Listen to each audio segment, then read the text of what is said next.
السادات وأصحابه حق قدر من العظيم. na farko da sunana Muhammad Al-Amin.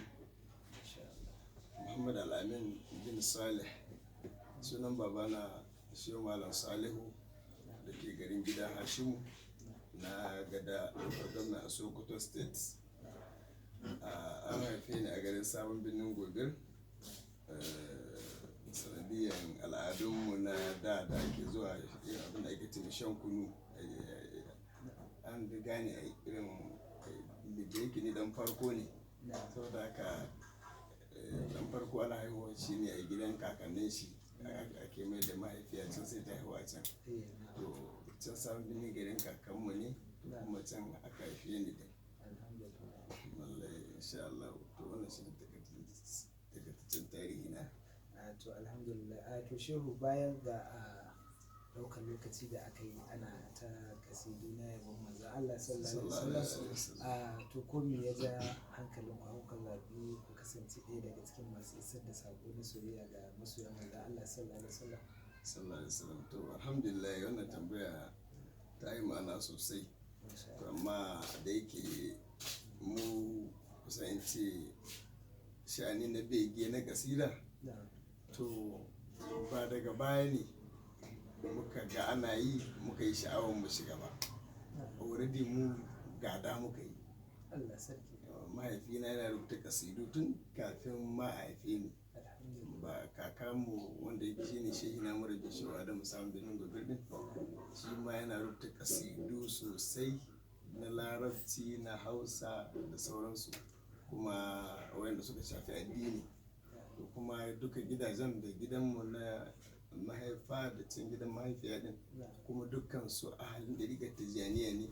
Da babana din da kakana kuma duk sun yi karatu hannun Maulana Shehu Ibrahim. So kaga kenan ko da zan taso zan ga ana abin ne kawai, sai in ci gaba da yi kawai na tashi na gan mu cikin, na gan ni tsundum. Wallahi alhamdu shukran, muna godiya ga Allah, ba alfahari. Kawai Allah ya halicci ni cikin masoya ne Muhammadu. Na tashi na ji ina son manzo Allah kamar yadda na ga gidanmu ana son manzo Allah. To shi ne kuma na ci gaba da bibiye kasidu ina yi kamar yadda na ga ana yi a gida. Alhamdulillah. Shehu, to duba da ita duk rayuwa, ko da wani layi ne ko wani bangare, akwai nasara akwai kuma kalubale. Yanzu shehu, kamar wani irin nasarori aka samu tun da aka samu kai a cikin wannan hidima ta bege? Gaskiya alhamdulillah, an sha nasarori babu adadi. Kusan in ce nasarorin ma sun fi komi yawa, domin ni dai na farko ba wani ilimi ke garan irin haka ba, kuma ba wani, kawai dai ni dan ɗalibi ne dan ƙarami.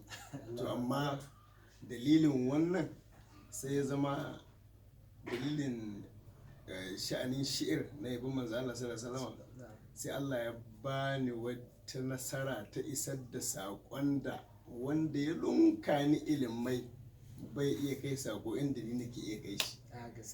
To wannan nasara tana da cikin nasarorin da nake jin daɗi da su. Daga nasarorin da nake jin daɗin su da yawa za a kira ni a ce ga wani nan ya musulunta dalilin jin kasida ta kaza, ga wani nan ya ji ya ɗauki littattafai zai koma makarantar dalilin jin kasida ta kaza.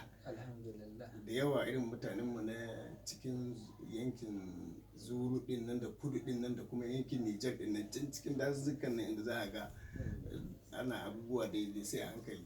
To da yawa akwai bozon da muka haɗu da shi yake ce mini ya je dajin da mafi yawansu ba su sallah, amma dalilin jin kasiduna yanzu duk sun dawo suna sallah, wasu ma ba su san musulunci ba, suna ta zuwa ana ba su musulunci. Kaga wannan nasarar, to babu nasarar da nake alfahari da ita. Wani ya taɓa kira na ya ce ga yanin ɗakin wani mai ko mai aski ne dai a Kudu, ya tada wani Kirista yana jin kasiduna. Kirista kun ba Bahaushe ba, sai yake ce mai kai ya aka yi wannan kake ji kasidu wannan kuma kai ba musulmi ba. Sai ce ai yadda yake ji lafazin wannan bawan Allah, da duk musulmi haka suke, to da an zauna lafiya kuma da musulunci ya ci gaba. Wannan ran da na ji wannan sai ne kwalla a idona. Wannan abun alfahari ne.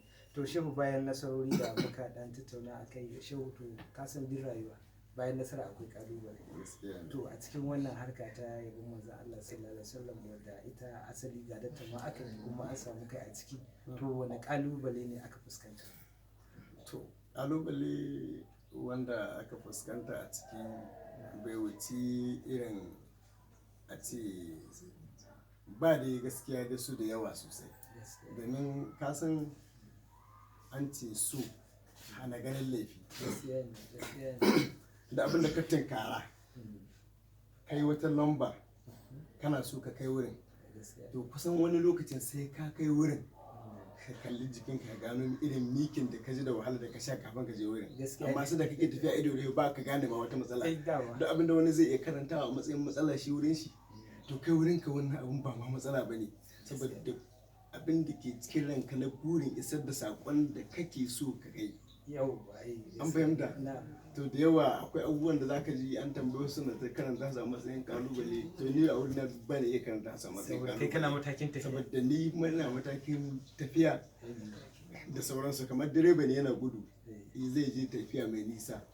So wani abu wata matsala in dai ba ta kai tafiyar da sai an tsaya ba dole. Wata matsala bai gane da sai ya kai a cikin motar da yake tuki din.